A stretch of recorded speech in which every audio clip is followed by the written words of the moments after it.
Hello channel, welcome back to my guys. Itong video na ito gusto ko lang ipakita kung gaano kahirap kumita ngayon sa Lalamove 2,000 kg FB from March 31 Monday hanggang Sunday ng April 6. Kung tutusin, para sa ibang tao, okay, maganda na rin yung kinita nito, lalo na pagkatinignan itong gross, actually net income after Lalamove. So, kaltas na yung commission ni Lalamove. Kaya lang syempre, sa nakikita yung halaga na yun na 3,100, ibabawas pa dyan yung diesel mo, maintenance mo, top up mo, at yung syempre mga pinangkain mo, di ba? So, yun, bagamat pumalo na ganyan yung kita natin, pero ramdam na ramdam natin kung gaano kahirap kitain ngayon yung ganyang kahalaga kay Lalamove.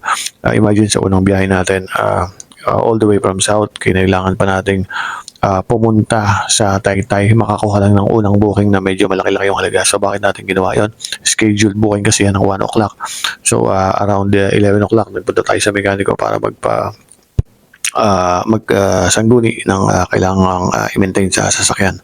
And yung halaga na yan ay kahit paano maganda, pero pagdating natin sa Taytay sa Barkadahan Bridge, crossing to Highway 2000, grabe, napaka-traffic na pala ulit ngayon doon. So medyo nakakadala. So, at ito pang isang matindi dahil araw ng Sabado, so matindi rin ang traffic sa Cainta, no? Doon sa may Ortigas Extension. Yan, walang kupas yan kahit araw ng linggo, kahit na gabi. Walang kakupas-kupas yung lugar na yon.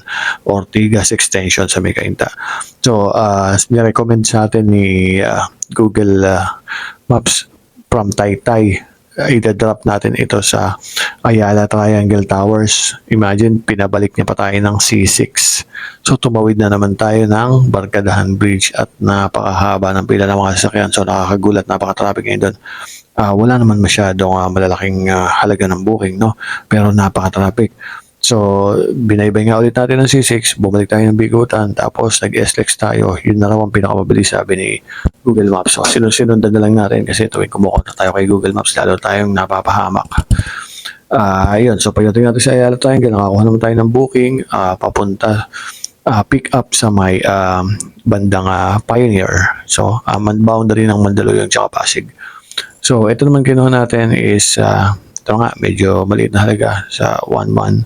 At ang drop naman nito ay sa BF Parañaque, BF Las Piñas actually.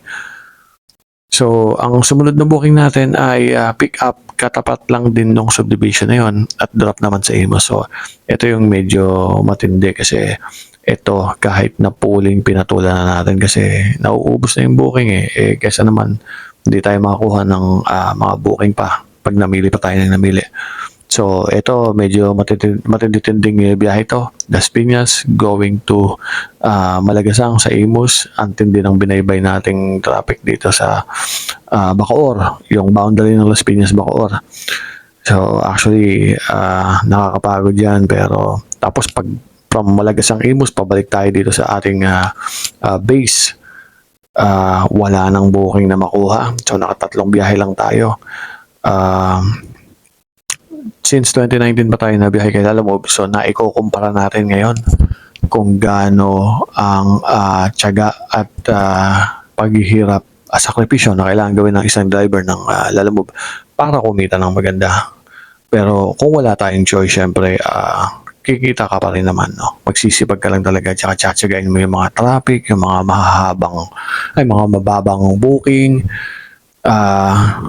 Ang masakit lang minsan is, alam mo yun, willing ka pang mag-drive, gusto mo pa mag-drive, gusto mo pa makabiyahe, naghihintay ka kahit na gabi na, pero walang masyadong booking. So, yun ang isang masakit na katotohanan ngayon nangyayari sa Lalamove business, even naman sa Transportify, ganun din.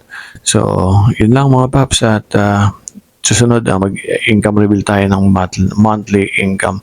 So, itong halaga na to para sa ibang tao siguro malaki na yan sa isang araw, kaya lang napakadami nating kailangan gastusan, maintenance sa sasakyan. Tumakbo tayo ng 200 kilometers dyan sa biyahe na yan kasi all the way from south, tumakbo tayo ng Taytay, from Taytay, balik ng C6, punta ng Makati, from Makati, punta ng Pioneer, from Pioneer, go to Las Piñas boundary, BF yun. Tapos, punta naman ng Malagasang Imus, tapos balik na naman sa base. So, yeah. Ganun talaga ang buhay mga paps, sipag-sipag lang, hopefully maging December na, no? Hindi lang lagpas kalahati ang kita na nawala ng pagkatapos ng December, no? So, tip lang sa mga drivers, huwag masyadong mamili ng booking, pero syempre, tignan nyo rin kung sobrang layo naman ng pick up sa'yo, no? Sayang din naman ang krudo mo, lalo na kung makakancel ka lang din, di ba? Pero syempre, magbaon ng maraming pasensya, tiyaga, sipag, at palakasin ng katawan para patuloy na makabiyahe kayo. Alam mo ba at kumita para sa pamilya. So, yun lang mga paps, and be safe all the time, especially while driving, and wag makitrending sa mga init ng ulo na nangyayari sa kalsada. Happy earning mga kalala.